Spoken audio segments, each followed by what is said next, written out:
මම අල්ලස්සෝ දූෂණ චෝදනා විමර්ශන කොමිසම සභාවේ අධ්‍යක්ෂ ජෙනරාල්වරයා. ඔබ සියලු දෙනා දන්නවා වත්කම් බැරකම් ප්‍රකාශ ඉදිරිපත් කළ යුතු නිලධාරීන් ජුනි මාස 30 වන දිනට පෙර තමගේ වාර්ෂික වත්කම් හා බැරකම් ප්‍රකාශ ඉදිරිපත් කළ යුතුයි. එසේ ජුනි 30ට පෙර එම වත්කම් හා බැරකම් ප්‍රකාශ ඉදිරිපත් කිරීමට නොහැකි වූහොත් අනිවාර්යයෙන්ම ඔබ දඩ මුදලකට යටත් වෙනවා. සමහර වෙලාවට ඔබට දරාගත නොහැකි තරම් වන දඩ මුදලක් විය හැකියි. එය තමයි පනතේ ප්‍රතිපාදන. 2023 අංක 9 දරන දූෂණ විරෝධී පනත හඳුන්වා දීමෙන් පසුව එහි 81 වගන්තිය ප්‍රකාරව වත්කම් හා බැරකම් ප්‍රකාශ ඉදිරිපත් කළ යුතු පුද්ගලයන් අනිවාර්යයෙන්ම එම අදාළ වර්ෂයේ ජුනි මාස 30 වන දිනට වත්කම් හා බැරකම් ප්‍රකාශ ඉදිරිපත් කළ යුතුයි. එය ප්‍රමාද වීම මා පෙර කිව් පරිදි දඩයකට සහ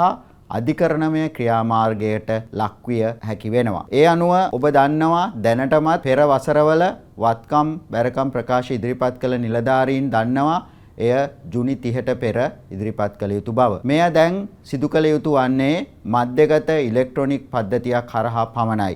ඔබට එය පෙර ආකාරයෙන් පෝරමයක් පුරවා ඉදිරිපත් කරන්න බෑ. ඒ අනුව මෙම මධ්‍යගත ඉලෙක්ට්‍රොනික පද්ධතිය 2026 මාර්තු 31 වන දින එළි දක්වනු ලැබුවා. නමුත් අපට පේනවා දැනටමත් එම මධ්‍යගත ඉලෙක්ට්‍රොනික පද්ධතියට ලියාපදිංචි වී ඇති පිරිස ඉතාම අඩු බව. ඒ නිසා අපි මේ පණිවිඩය අද දෙන්නේ ඒ පද්ධතියට ඉක්මනින් ලියාපදිංචි වී තමාගේ වත්කම් හා බැරකම් ප්‍රකාශ ඉදිරිපත් කරන ලෙස. තවදුරටත් සමහර කාණ්ඩයන් තවමත් මේ ගැන නොදැන සිටින බව පෙනී යනවා. ඒ කියන්නේ පෙර වත්කම් හා බැරකම් ප්‍රකාශ ඉදිරිපත් කළ යුතු නිලධාරීන් නොව නව නිලධාරීන් ඇතුළත් වී තිබෙනවා 2023 දූෂණ විරෝධී පනතට අනුව. අනිත් එක තමයි ඔබට විශේෂයෙන් අවධානය යොමු කළ යුතුයි. මෙය අල්ලස්සෝ දූෂණ චෝදනා විමර්ශන කොමිෂන් සභාවේ කාර්යයක් හෝ වගකීමක් නොවන බව. මෙය සෑම නීතියානුකූල පුරවැසියෙකුගේම වගකීමක්.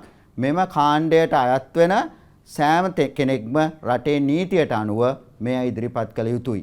ඒ නිසා තමයි ඔබට මේ දැනුවත් කිරීම කරන්නේ. එසේම සමහර කාණ්ඩයන් තවමත් ඒ පිළිබඳව නොදැන සිටින බව පෙනී යනවා. ඒ අනුව උදාහරණ වශයෙන් ගත්තොත් වෘත්තීය සමිතිවල විධායක නිලධාරීන් පුවත්පත් ප්‍රවෘත්ති ආඥාපනතේ දෙවන වගන්තිය යටතේ ලියාපදිංචි වී ඇති පුවත්පත්වල හිමිකරුවන්, කර්තෘවරුන්, කර්තෘ මණ්ඩල සමාජිකයන්, බලපත්‍රලාභී මාධ්‍ය සමාගම්වල හිමිකරුවන්, කර්තෘවරුන් සහ කර්තෘ මණ්ඩල සමාජිකයන්, ඒ වගේම ක්‍රීඩා පනත අනුව පිහිටවනු ලැබූ ක්‍රීඩා සංගම්වල නිලධරයන්, ඒ වගේම රාජ්‍ය සේවයේ සහ පළාත් රාජ්‍ය සේවයේ සියලුම මාණ්ඩලික ශ්‍රේණියේ නිලධරයන් මෙම වත්කම් හා බැරකම් ප්‍රකාශ ඉදිරිපත් කළ යුතුයි.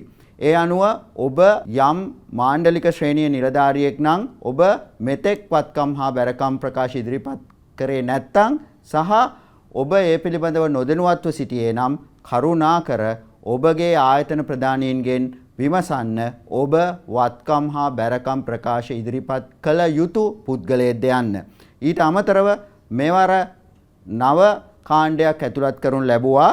එය රේගු ආඥාපනතේ 115 වන වගන්තිය ප්‍රකාරව බලපත්‍රලාභී රේගු අනුනියෝජිතයන්, ඒ කියන්නේ වාප්පු ලිපිකරුවන් ඇතුළත් කර තිබෙනවා මෙම වත්කම් හා බැරකම් ප්‍රකාශ ඉදිරිපත් කළ යුතු කාණ්ඩයක් ලෙස. ඒ නිසා ඔවුනොත් වත්කම් හා බැරකම් ප්‍රකාශ ඉදිරිපත් කළ යුතුයි. මේ සම්බන්ධයෙන් වන සියලුම විස්තර අල්ලස්සෝ දූෂණ චෝදනා විමර්ශන කොමිෂන් සභාවේ 1954 කියන කෙටි දුරකථන අංකයට අමතුමක් ලබා දී විස්තර ලබා ගන්න පුළුවන්. ඊට අමතරව වත්කම් හා බැරකම් ප්‍රකාශ කිරීමේ අංශයේ දුරකථන අංකයන්ට අමතා විස්තර ලබා ගන්න පුළුවන්. ඒ වගේම මධ්‍යගත ඉලෙක්ට්‍රොනික පද්ධතියට අපගේ සියබොක් CIABOC කියන වෙබ් අඩවිය හරහා ඇතුළු වී ඉතාම ලේසියෙන් මධ්‍යගත ඉලෙක්ට්‍රොනික පද්ධතියට ඇතුළු වෙන්න පුළුවන්.